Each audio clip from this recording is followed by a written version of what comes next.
Welcome to another episode of Breaking into Cybersecurity Leadership, where we talk to cybersecurity leaders about how they develop future talent and what's needed to be successful as a cybersecurity leader. Today, we have Jim Rutt joining us. Jim, would you like to give us a little bit of background about yourself? Certainly. So I've been in cyber and tech for about 28 years. I'm currently the CIO and CISO of the Dana Foundation located in New York City. We're an endowment-based foundation that focuses on neuroscience and society, neuroethics, and possibly AI ethics for this coming year.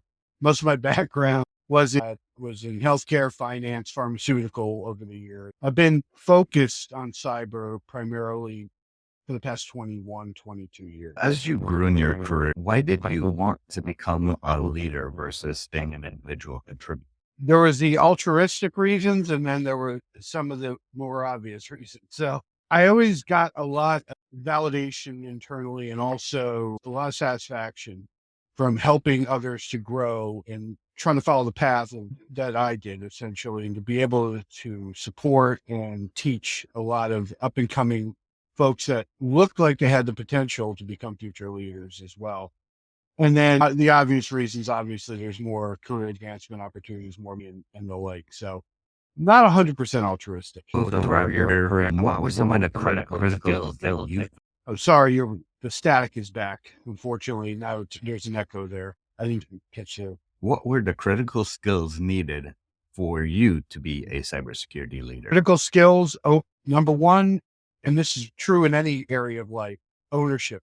You have to own your environment. You have to be the final place where the buck stops. That's number one. And then constant, never ending improvement, education, understanding your environment, be willing to seek out additional education, network with fellow peers, really have your finger on the pulse of what's going on, both in your industry and your particular industry, and then also cyber and tech in general. I think there's no way, given the current macro environment in terms of cyber and all the challenges that we've had, and still continue to have, and there seems to be no end, that you have to be totally focused on personal improvement, educational improvement, and be willing to give back to the community. I think it completes a circle. One of the skills that comes up a lot is delegation. What would be your comfort level with delegation on a scale of 1 to 5? And why is it such a critical skill? 5 being the most comfortable, I assume. Yeah, I would say a 4, given understanding of the folks that I'm delegating to, how competent they are in being able to take ownership of whatever I delegate to them. I think that's one of the things that takes a little bit more time in terms of training the next generation of leaders, is getting them to understand that once they move from individual contributor to leader, is that now ownership is implied there. And it's no longer, hey, you need to tell me everything I need to do to, this is what the end result needs to be. And you have to basically take control of that and figure out how you're going to get it done, essentially, or own it to its completion.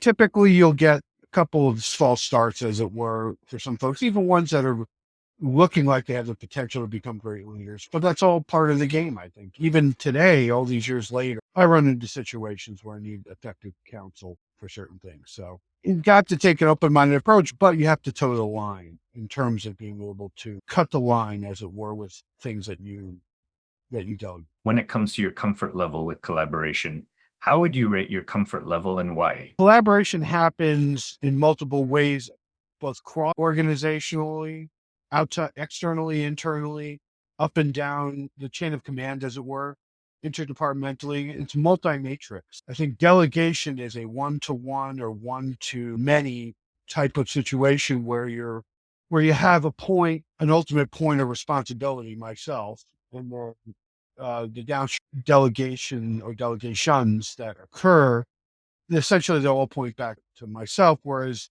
I think of collaboration as a constant, never-ending exercise it can happen in any different direction. It's a clear delineation there in my mind. It took a number of years to get comfortable, but now very comfortable indeed.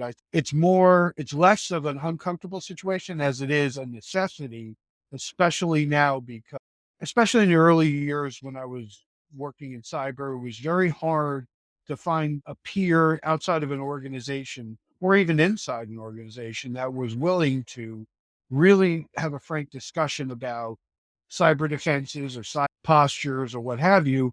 The attitude was more or less, if I give that information away, then I'm exposing myself to some risk. It's been really heartwarming to see the entire ecosystem across multiple industries, across multiple specialties, start to come together in a number of these affinity groups. And that's facilitating collaboration to the nth degree at this point. I would say I'm, even after all these years of trying to hone communication skills and learn different ways of trying to handle conflicts and the like, and some of these more difficult aspects of communication, I'd say around a 4. I think I would say as early as 10 or 11 years ago, I put myself at a 2 or a 3.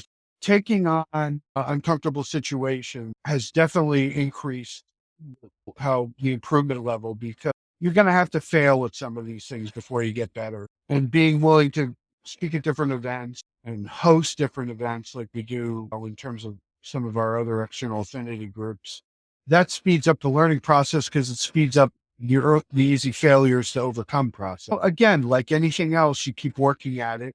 And I feel if I don't work at it for a certain amount of time, you start to lose or start to regress some of the skills that you've gained. So I would never say I would probably never comfortably say I'll ever hit a 5, because I'm always willing to learn and to kind of tackle the difficult situations. And there's a lot of landmines when it comes to certain types of communications.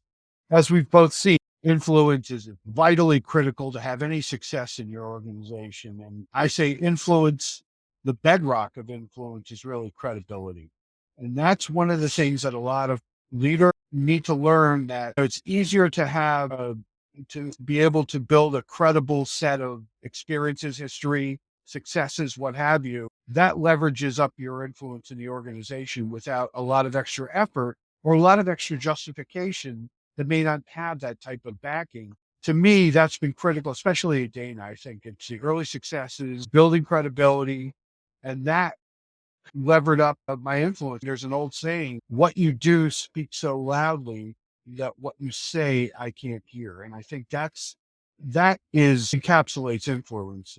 Folks are looking at what you've done, not necessarily what you were saying. I think the strength of your possibility, the strength of your career, the strength of your future depends on not only yourself, but the efforts of yourself and your squad, your team, your other, and not just internally your organization, but also externally. And I think the ability to have influence up and cross in all these areas, that's only going to be helpful. But I think you have to be willing in a networking situation to understand that you have to be willing to provide value first. So you have to be the one, and that's a leadership capability, foundational principle. You have to be willing to be able to add value first in any situation before you can necessarily reap the benefits of that. And I think what a lot of folks see in networking, what I've seen personally, is it usually takes 10 units of effort to produce 1 unit of result in the beginning. Down the road, as you build these networks and you get better at it, 1 unit of effort can now start to produce 10 units of result. So it's flipping, but I think folks are looking for, I would say, a quid pro quo type of situation when they start out learning how to network properly. They're looking for that type of situation right off the bat. And I think that's flawed thinking. And I think it's a personal journey like any other journey, whether you're trying to learn a new skill or you're trying to move to a different situation, both career and otherwise. Take advantage of the plethora of resources out there. There are a number of different affinity groups for whatever level of life that you're at in terms of your career. There's tons of opportunities to give back to these communities, and there's plenty of folks that are willing to help you out as well. But again, back to my last point, you have to be willing to add some value. And I think if you have come in with the right mindset from that perspective, you're going to have a lot of success. Now, in terms of education, I'm a firm believer you never stop learning, whether that be, and it could be a certification, it could be courses, it could be live exercises, whatever they have to be. And then just whatever it takes in your specific organization to gain credibility and influence, as you've spoken. Those are the 3 pillars I would say to keep you moving forward. Chris, thanks for having me. It's been a pleasure.